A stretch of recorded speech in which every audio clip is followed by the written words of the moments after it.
Bingo! Wait, you're telling me you didn't have Wagner invading Russia on your 2023 bingo card? Well, looks like you're missing out. Crazy developments out of Russia since yesterday. Nuts. I mean, just a day ago, Wagner was positioned against Ukraine, and now it looks like they've taken two major cities in Russia, Rostov-on-Don and Voronezh, and apparently a portion is moving towards Moscow. Now, in the era of coups, I mean, we just saw one recently here ourselves, or at least attempts, sad attempts, but attempts. Don't get triggered. Don't get triggered. It wasn't a museum tour, but anyway, this whole thing is just crazy, and I'm asking myself, like, how is this going to play out the rest of the next week? What does this mean? Is it a good thing? Is it uncertainty? It's crazy. But there's two things I want to emphasize about what's going on there. First, it's absolutely crazy. It's just kind of mind-boggling that you have your own forces marching on, potentially on the Capitol. Secondly, in the early stages, it looked like, oh, okay, this is something that, obviously is, they've been having these kind of issues, but it looked like something that could be settled, quickly, de-escalated. But once both sides made open statements about what was going on in Ukraine, Prigozhin talking about, hey, you're all lied to, the invasion of Ukraine was a lie, blah, blah, blah, all that stuff. Crazy stuff, because, that's not what Big Daddy Vladdy wants to hear. And then, at first it was kind of radio silence from Moscow, but then Putin's speech yesterday directly called out Prigozhin. So, yeah, it's getting real. Kind of scary, not really, because, I mean, at the end of the day, a lot of those are Russians, basically fighting Russians, which it appears that the stomach for fighting other Russians really isn't there, which, I mean, we've seen that many times, right? Not only in movies, but in other conflicts. The first thing I thought of when I was watching this unfold, I was like, this is straight out of the movie Crimson Tide with Denzel Washington and Gene Hackman. Crazy scenario. But, we're talking about a country that has nuclear weapons.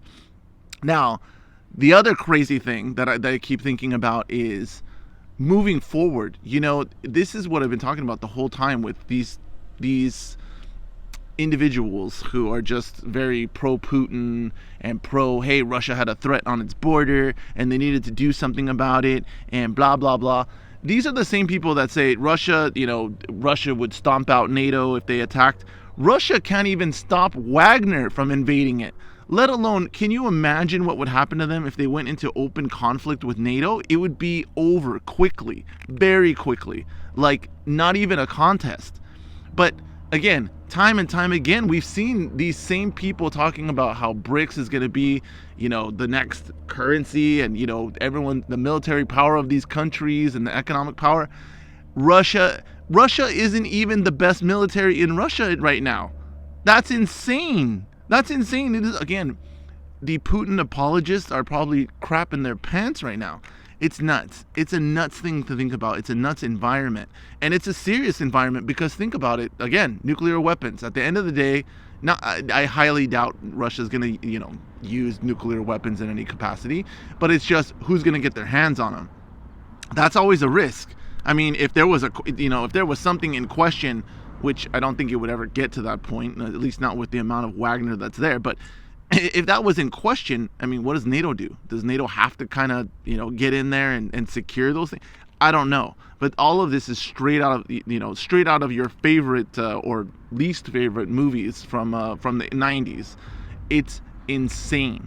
But again, think about it. Just last week, they were hyping up how the BRICS nations were going to make their big announcement in August.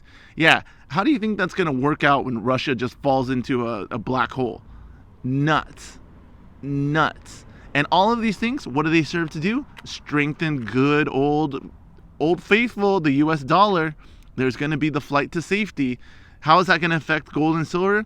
I wouldn't expect silver to, actually, I would expect commodities to probably fall, with the exception of oil, which I would expect to go up. But this is crazy.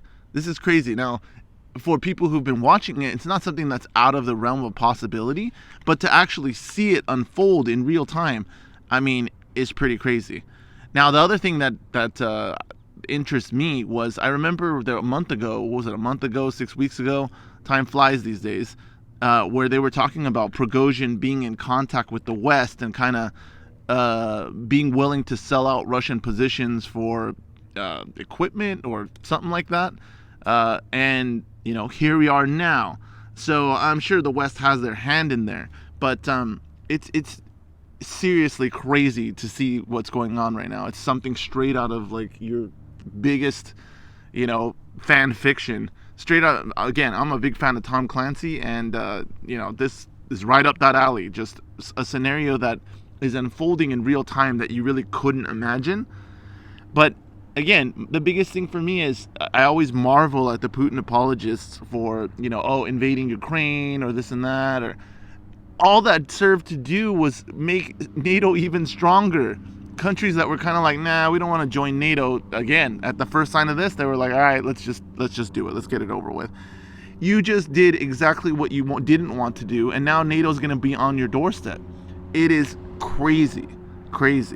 But again, here in the United States, what is this technically good for? The US dollar. It's going to make the dollar stronger because the flight to safety. You think that if the BRICS nations would have come out with that currency, how do you think it would be doing right about now?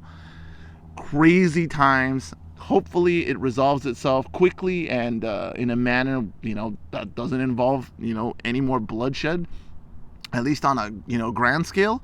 But it's definitely something to pay attention to. You know, the people who probably are talking this down like, oh, it's nothing. No, it is definitely something.